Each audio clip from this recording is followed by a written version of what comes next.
সালামু আলাইকুম। হঠাৎ করে নির্বাচন নিয়ে নতুন এক ঝড় উঠেছে, বিশেষ করে সরকার বনাম এনসিপি। আসলে এই মুহূর্তে কে শক্তিশালী? সরকারই শক্তিশালী, কেননা এনসিপি একটা রাজনৈতিক দল হিসাবে যদি আমরা এদেরকে মূল্যায়ন করি তাহলে এটা সরকারের সামনে খুবই দুর্বল একটা দল। এখন এই যে এনসিপির পক্ষ থেকে আজকেও যিনি দলটির একদম প্রধান একজন ব্যক্তিত্ব আছেন আক্তার, তিনি বলছিলেন যে 1 সেকেন্ড লাগবে রাজপথে নামতে, অনলি 1 সেকেন্ড। যদি নতুন সংবিধান এটা নিয়ে বাধাগ্রস্ত করা হয় বা সরকার তাদের সিদ্ধান্ত না মানে, তাহলে যে কোনো পরিস্থিতিকে মোকাবেলা করতে 1 সেকেন্ডে তারা রাজপথে নামবে। তো মানলাম 1 সেকেন্ডে রাজপথে নামলেন, কাদেরকে নিয়ে নামবেন? আপনি কি জামাতের জনগণ আপনার সাথে পাবেন? আপনি কি বিএনপির জনগণ পাবেন, না আওয়ামী লীগের জনগণ পাবেন, নাকি সাধারণ জনগণ এখন আপনাদের পক্ষে ওই লেভেলে? 5ই আগস্টের ইতিহাস সেটা আলাদা। আবারও বলি, 5ই আগস্টের যে ঘটনাটা, দীর্ঘদিন যাবৎ আওয়ামী লীগের কর্মীরাও কিন্তু 5ই আগস্টে আওয়ামী লীগের ভিতরে ঘোরা বসছিল। কেন? যারা নির্যাতিত হয়েছে, মামলা হামলার শিকার হয়েছে, বিভিন্নভাবে বঞ্চিত হয়েছে, সাদা দেওয়া লাগছে, দলীয় কমিটির কারণে কোন দলের চিপায় ছিল, মানে সাধারণ মানুষও বিভিন্ন কারণে যে যার জায়গা থেকে মাঠে নামছিল, সেটা ছিল একটা। কিন্তু সরকার পতনের আন্দোলন দিয়া একা এখন মাঠে আবার ডক্টর ইউনূসের বিরুদ্ধে আপনারা কোনো কর্মকাণ্ড করতে যাবেন, এটাতে মানুষ পাবেন? আমার কাছে এটা হাস্যকর মনে হয়, নাম্বার 1। নাম্বার 2, সরকার কি বলছে যে নির্বাচন নিয়ে প্রধান উপদেষ্টার বক্তব্যেই সরকারের বক্তব্য এবং কি অনর।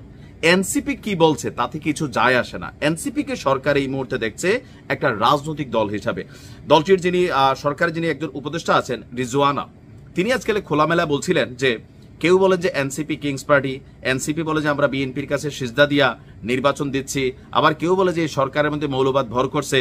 তো সরকারের বিরুদ্ধে প্রত্যেকটা রাজনৈতিক দল তাদের নিজস্ব স্ট্যান্ড থেকে নানান ধরনের বক্তব্য দিচ্ছে।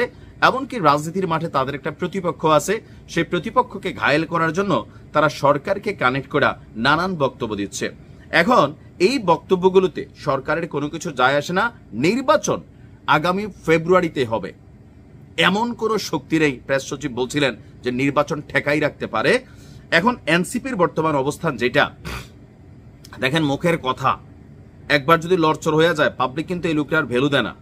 এই নাহিদদের কথা একসময় সারা বাংলাদেশের মানুষ সরকার পতনের জন্য আসলেই কিন্তু মাঠে নামছিল, পিছনে মাঠে বিএনপি, জামাত, অন্যান্য পলিটিক্যাল দলগুলা সাপোর্ট দিছে, বাট ডাকটা তাদের ছিল, এটা আপনি অস্বীকার করার সুযোগ নেই। কিন্তু সেই একই ডাকে এখন আপনি বড় কোনো কিছু করবেন, তাও আপনাদের তৈরি করা সরকার ডক্টর ইউনূসের বিরুদ্ধে, এটাতে আমার 100% আমার এতটুকু কনফিডেন্স আছে রাজপথে আপনি ওই জোয়ার তৈরি করতে পারবেন না যেটা দিয়ে একটা সরকার নতুন কোনো কিছু করবে। কারণ এখন যে ইস্যুটাতে আটকে গেছে, এটা আওয়ামী লীগ ইস্যু না ভাই, যে জামাত দৌড় দিয়ে চলে আসবে, বিএনপি পেছন থেকে দৌড় দিয়ে চলে আসবে, এটা বিএনপির সাথে আপনার কনফ্লিক্ট ইস্যু। সো এই ইস্যুতে আমার মনে হয় না যে মাঠে আপনি নাইমা ওই রকম কোনো সুবিধা করতে পারবেন বিএনপি যদি পাল্টা কাউন্টার করে বসে। এটা হচ্ছে প্র্যাকটিক্যাল। দলটির ঊর্ধ্বতন বেশ কয়েকজন নেতা তারা শক্তিশালী বক্তব্য দেন এনসিপির, কিন্তু এই বক্তব্যগুলোতে এই মুহূর্তে নির্বাচনকে ঘিরে সরকার কিন্তু বারবার প্রশ্নবিদ্ধ হচ্ছে। অনেকেরই সন্দেহ হচ্ছে যে এই বক্তব্যগুলাকে আবার সরকারি এদের মুখ দিয়া বলাই কিনা। কারণ সরকারের মানে অবস্থান নিয়েও প্রত্যেকের মনে একটা একটা সন্দেহ হয়। ও যে রিজওয়ানা বলছিলেন যে কিংস পার্টি সরকারের সাথে ভালো সম্পর্ক, এরকম অনেকে বলেন, শুধু বলেন না, এটার প্রমাণও আছে বিভিন্ন ক্ষেত্রে, এই কারণে মানুষ বলে। তবে এখন যেটা ইজ্জত বাঁচানোর ইস্যু হয়ে গেছে সরকারের জন্য, পাল্টা কঠোর হুঁশিয়ারি কিন্তু এনসিপি কে দেওয়া হচ্ছে, আবার এনসিপিও হুঁশিয়ারি দিচ্ছে। দেখার বিষয় হলো এই হুঁশিয়ারি দেওয়া নেওয়ার খেলায় কারা আসলে দিন শেষে এখানে টিকে, নির্বাচন হয় নাকি হয় না। এখন এনসিপি নির্বাচনে অংশগ্রহণ না নিলে কিচ্ছু হবে না ভাই, কিচ্ছু হবে না, মানে হবে না। জামাত আসলে হয়েছে, এটা হচ্ছে জরুরি। তো দেখা যাক পরিস্থিতি কোন দিকে যায়। তবে এরকম কোনো কিছুই দেশের জন্য ভালো না। ভালো থাকুন।